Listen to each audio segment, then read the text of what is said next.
Hey everybody, I'm pretty sure everything's working. Good afternoon. It is Alana Kaivalya here to chat with you a little bit more about how to develop and the importance of a personal practice. But the first thing actually is that I just want to recognize the fact that I think that there's probably a lot of people not watching the live today because because we've got some pretty major stuff going on here in America where I live. There is a Senate hearing with Christine Blasi Ford happening right now. In fact, if I look over you just a little bit, it's because I've actually got it going on in the background, and I'm deeply invested in hearing this woman's story. I believe all women who are, all people who come forward with stories of abuse must be heard and honored, and so I'm doing that with her today, and I hope that everybody hears and honors her story. So with that said, I'm going to take a little time out of this busy day, which is busy for all of us, to do this live with you and talk to you about the power of a personal practice. We are this week closing membership doors to my Modern Mystics Academy, where you have the opportunity to be a part of over 150 hours of continuing education for yoga teachers so that you can step into your role as a spiritual leader. Doors only open for this academy a couple of times a year, and once they close on Sunday night, they will not be open until next year. So if you're interested in getting in on this, then now is the time. It's the only way to get like a whole bunch of my courses, my most popular courses, including the Alchemy of the Chakras course, for one low price every month. So I'm going to put a link below so that you can check that out and learn more about it. And in the meantime, of course, one of the courses that I feature in the Modern Mystics Academy is my course, Yoga Beyond the Mat, which is based off of my book, Yoga Beyond the Mat. So I wanted to talk to you today about one of the things that I put forth in the book, which is the power and importance of a personal practice. So if you are a yoga teacher, which I am imagining that you are, if you are here with me on this live, then you understand that you can actually only take people as far as you yourself have gone. This is the classic dictum of the yoga teacher. And essentially, if you want to transform your students, you yourself have to have gone through the transformation. It's not optional, it's required. You have to do the work. And a lot of the work comes on our own. Of course, there's great opportunities to do the work in class or in practice with others, in workshop and immersions, learning through training, sure. But it's that daily grind, that daily willingness to look deeply inside of yourself and to examine what's going on within you that really is the mark of temperance for the yogi. Temperance is that fire that we put ourselves through that makes ourselves strong. So if you think of tempered glass doesn't shatter because it's been put through incredible heat and pressure so that if it is struck, it doesn't just break down. Well, we want to be the same way because, of course, life happens. Things go on, we will be struck, and instead of shattering and our entire world coming apart because of it, we want to remain strong and resilient. Resilience is built up within us on a daily basis by us having the tools that we need to process whatever is happening. So a lot of things, big and small, occur all the time throughout life. There's no way to stop it. Now, one of the things that happens a lot in spiritual communities is something that psychologists call spiritual bypassing. Interesting that there's actually a term for it, right? Where we use spiritual practice to just try to focus on the sparkles, rainbows, and butterflies without actually giving any airtime to the stuff that really needs to be looked at. We try to gloss over the hard stuff, push it away, say life is grand, filter our lives through the lenses of rose-colored glasses, and unfortunately that just doesn't work. Anything that you repress introduces you to what I like to call the hydraulic nature of the unconscious, where it comes back up with full force that you could never have expected. So our best bet really is to take a look within us, to do what we call shadow work, to dig deeply within ourselves and understand what makes us tick, what our habits and patterns are, and what our roadblocks are to true happiness and ease. So in our yoga practice, we have something called Santosha. Now, this is one of my absolute favorite Sanskrit words. I feel like it actually embodies what it is, so I'd love for you to say it with me. Santosha. Let's drag it out just a little bit. Santosha. So that Santosha is, I just feel like it feels like cotton candy in your mouth. You know, the way that it feels is just so divine and delicious.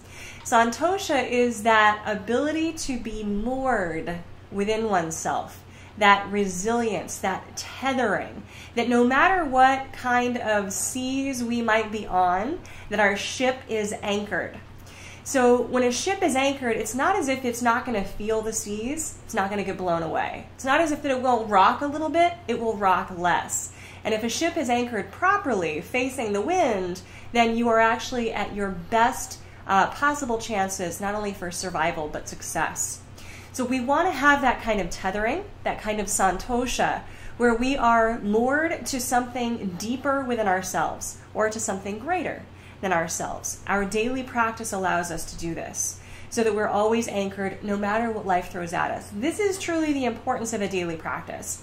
Now, I also want you to get away from thinking that daily practice means rigorous asana. It does not.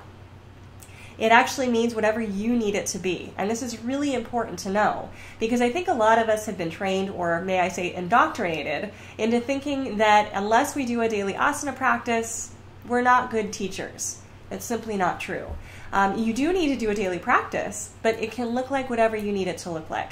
So you want to find the tools of yoga psychology, the tools of meditation, the tools of alchemy, the tools of ritual that allow you to stay moored to this feeling of santosha, this feeling of unshakable and unwavering strength, resilience, okayness. That even if you are sad or happy, emotions will fluctuate, but you always know that everything is going to be okay.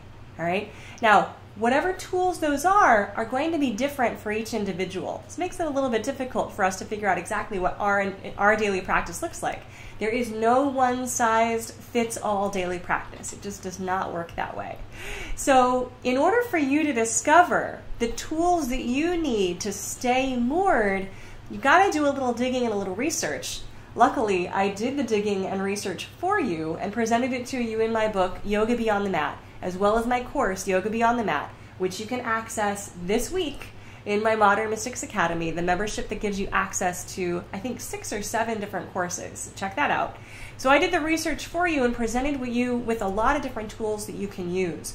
Tools of yoga psychology, tools of examining the chakras, tools of bridging the unconscious, dream work, tools of self-hypnosis through yoga nidra, a wide variety of tools to use while you're out in public in social situations, tools that allow you to stay centered and grounded, tools that allow you to stay connected.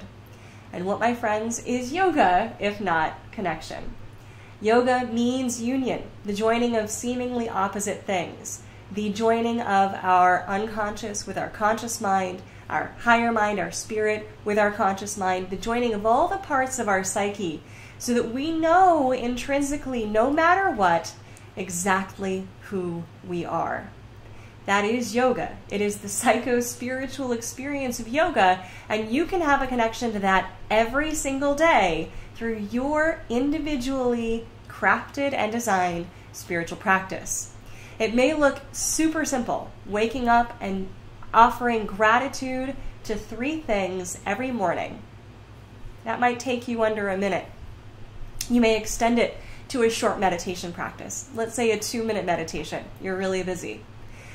We now have a practice that's under 3 minutes. Maybe you do a quick child's pose and a seated twist just to get your body in shape.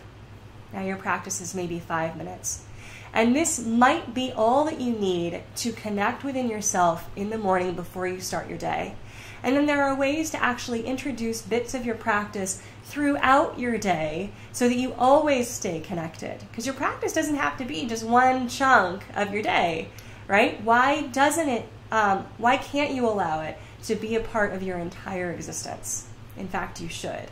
And this is how yogis walk the walk and talk the talk and stay authentic to themselves even as life is happening around them. Now, one of the things that I strive to do of course, is to be authentic, but is to encourage you to be real, to understand that life is both light and dark. And the absolute best that we can do is lean toward the light, meaning we have to have the skills to consistently make good choices for ourselves, and those choices might differ from what other people would choose, and that's okay. They have to choose for themselves too.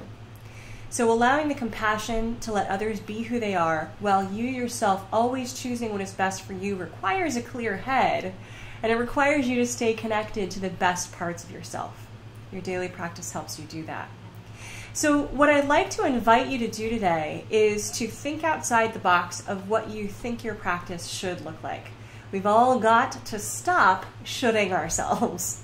It's not helpful for anybody, and it will get you in trouble. So instead of doing that, think of what actually connects you.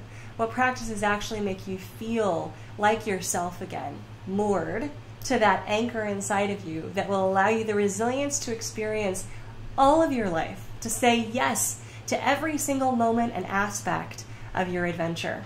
And what you discover might surprise you. One of my favorite practices actually is not Trikonasana, it's not headstand, it's not sun salutations. One of my favorite practices is a simple mantra, and it's not even in Sanskrit. It's in English, and it's the mantra, "This is what's happening now." It's something that I introduced to you in my book and course, Yoga Beyond the Mat, but it's something that I've talked about many times here on the Facebook Live as well. It's a mantra that I repeat to myself all day, every day, and it helps to keep me connected. This is what's happening now. It brings me into the present, and it keeps me real about exactly what's going on, whether I perceive it to be good or bad. Because if it is bad, I still need to be present to it. I still need to face it head on, I still need to recognize it, and find a way to move through it. So I invite you to take on the practice of this mantra as part of your daily practice if it works for you, right? Because this is all about finding what works for you as an individual. This is what's happening now. So my friends, for those of us in America, there's a lot going on today, and maybe this is a mantra that you can use right now. For the rest of you in the rest of the world, I don't say that you have it easier. I say that you have it exactly as you have it, and it's exactly as it should be. And whatever it is, this is what's happening now. So, all right, you guys, I've got some fun, awesome resources for you today. I'm going to put the links for you below for those of you that are watching me on Facebook and YouTube. And for those of you that are on Instagram with me, these links will be in my bio.